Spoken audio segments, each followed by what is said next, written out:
Mohamed Amra rattrapé après une cavale due à son évasion. Mais connais-tu les 3 pires évasions de ces dernières années? Voici le top 3, la dernière est spectaculaire.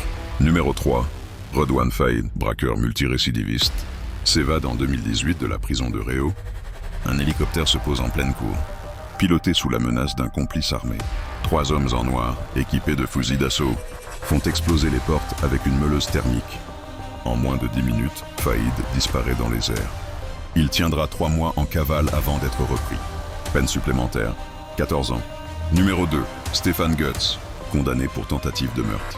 Lors d'une escorte en 2013, à l'hôpital de Nantes pour une blessure à la cheville, le détenu, à peine entré dans le cabinet médical, sort une lame de cutter et attaque violemment les 3 gardiens. Mains, visage, jambes. Une scène sanglante, puis court vers la sortie, tente d'arracher une voiture à un automobiliste, mais un des gardiens le rattrape. S'ensuit une nouvelle attaque au cutter. Goetz s'échappe encore et saute sur un scooter conduit par un complice. 10 mois de cavale avant son arrestation aux Pays-Bas. Peine alourdie de 7 ans. Numéro 1, Antonio Ferrara. Surnommé le roi de l'évasion, Ferrara, déjà connu pour des braquages violents, il s'échappe en 2003 de la prison ultra sécurisée de Fresnes.